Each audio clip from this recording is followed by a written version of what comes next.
Ooh.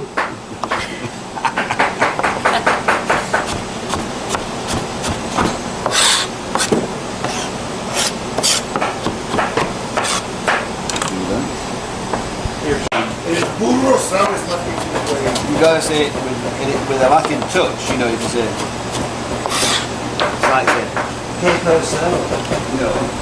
Yeah, right. Que persona.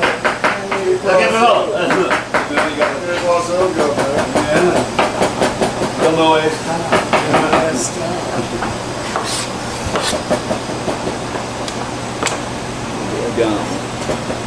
Buenos días. Buenos días.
Ready?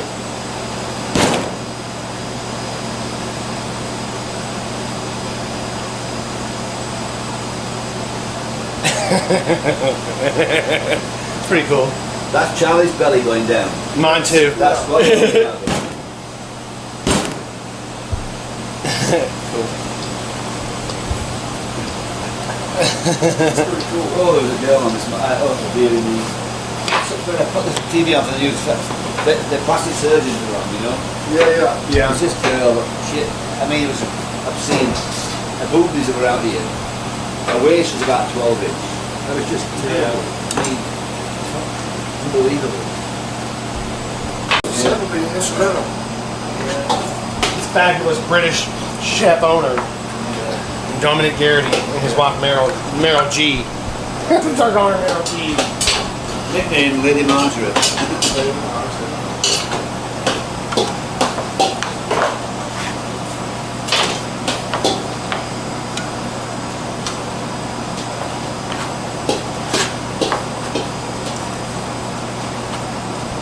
Marge. She's not in today, is she? I'm not really sure. She gave me the book and the pen. Probably not.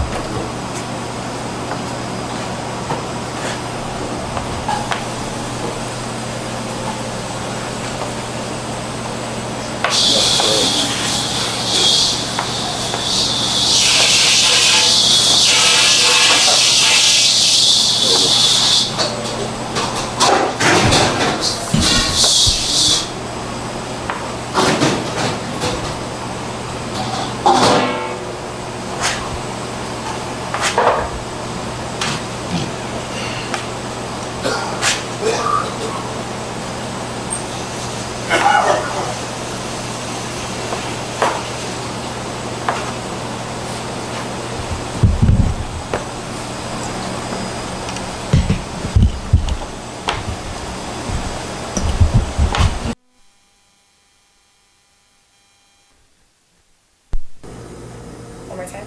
Dominic Garrity. Do me a favour, just ask the boys to watch those onions on the stove. Hey, Dom says, can y'all watch the onions? You're the boss of us, Taylor. Not yet. I'm just kidding. Okay.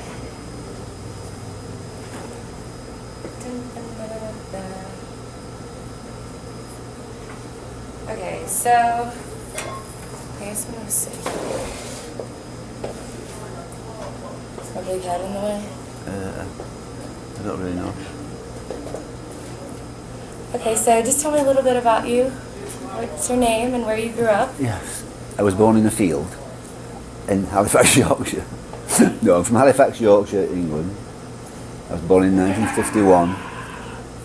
I left school when I was 16, and I decided that we had a domestic science course at school for the boys, which is home economics, for the last 6 weeks of school, because I just didn't know what I was going to do. And took it, and primarily so we get something extra to eat. That's why we did it. But I found that I had a kind of a flair for it, so I got an opportunity to be an apprentice in a bakery in Halifax. But along with that, before I even started that job, my dear mum said, "Wouldn't you rather be a chef, Dom?" And there was a job going in Halifax at a restaurant called Kershaw House.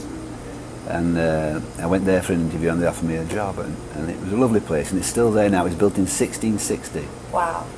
And it was just a tremendous place to work. I had some really good friends. I worked there for 3 years, and after that, I worked in a bakery in Halifax for 6 months. I was trying to test out different sides of catering, whether it was industrial catering or pastry or restaurants or hotels. I worked in a hospital cooking for 6 months, and that was really, interestingly enough, it was a very good experience, because we did everything there by butchering meat and making big bowls of rice pudding and things like that. And one day we have these big steam kettles, and we have I suppose you call it a rice kind of, it's called sago. It's a grain, as far as I know. Anyhow, and it's made like rice pudding with milk and with cream, with sugar and vanilla. And it boiled over, and it was like a volcano coming up. It was like this massive steam kettle like this. So it was really quite comical, but we had a good time there. And then from there, I moved on to the Channel Islands of England and France, and worked in a lovely hotel called the Longville Manor Hotel, and that was a wonderful experience. How old were you when you started working? There I was 19. Wow. So. Is that where you learned most of your techniques? Not necessarily, because I went to college at the same time. I mean, for sure, I learned a lot of techniques, but I went to college. In England, you would go on day release 1 day a week for 3 to 4 years, and that's what I did. So I got my degrees part-time, if you like. So you work 4 days, go to college 1 day, and doing that, you got the practical experience of working in a place, plus you got the theory and some practical experience at college. So it worked both ways. And sometimes I wish it was the same here, because by the time in America? And by the time you come out, you finish at 21, at least you've got the basics of your career, if that's hopefully what you want to do. And you don't know everything, but you know the basics of what your true profession is. So what do you think makes good food good food?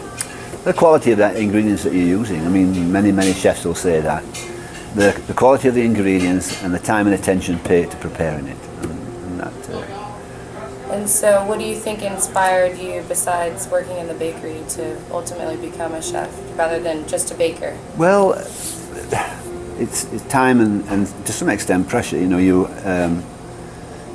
It's instilled in you in England, like I'm sure it is here, that you have to look to the future a little bit and don't waste time. So having this apprenticeship directed program, by the time I was, there's a natural progression in cooking. One that you learn as an apprentice, which in French is termed as a commis chef.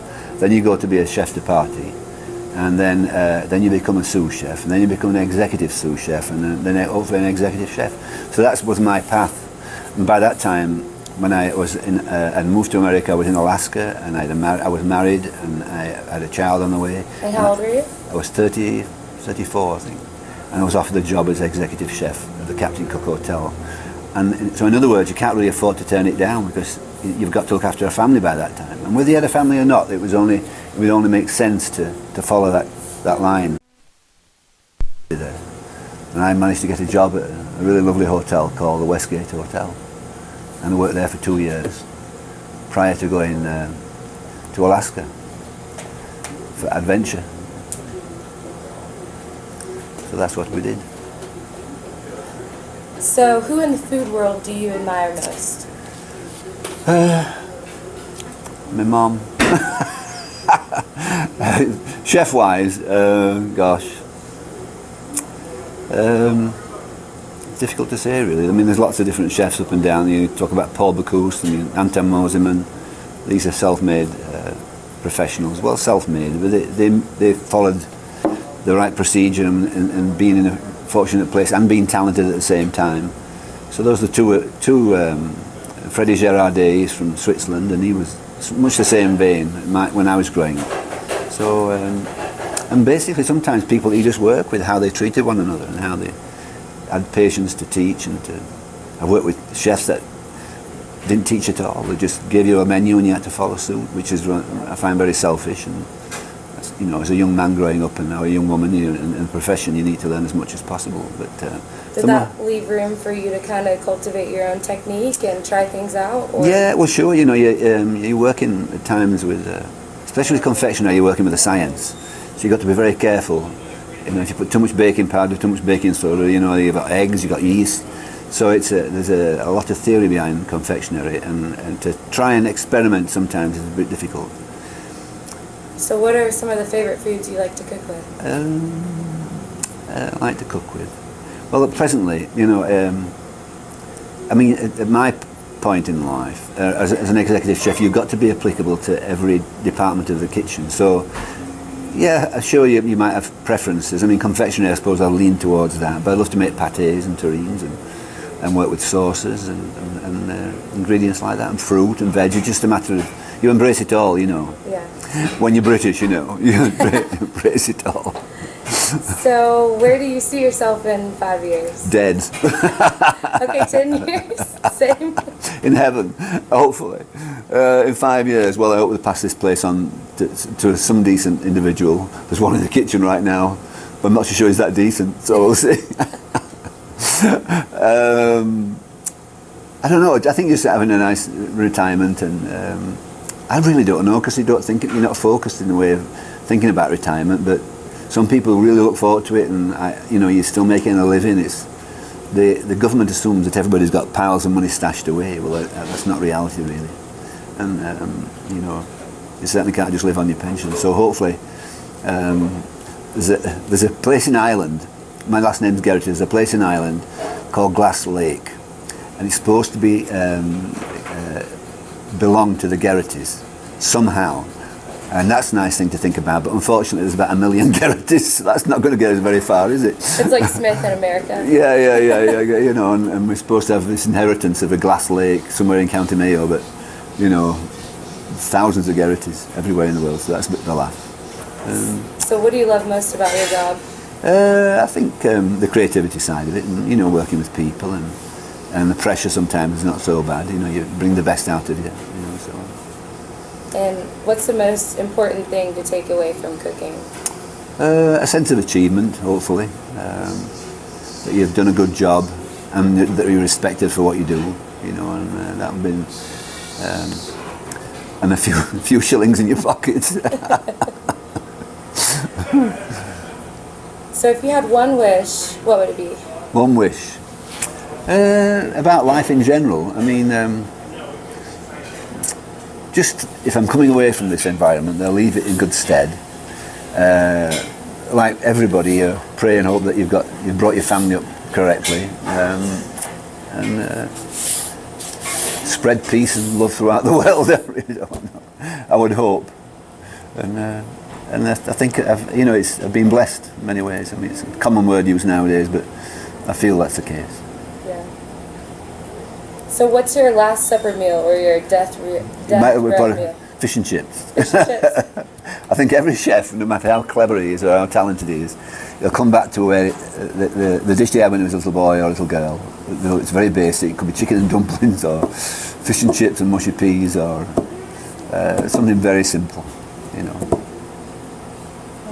All right. Well, thank you. And I think I've got 2 cakes in the oven that are burning right now, so I have to go. Let me grab it.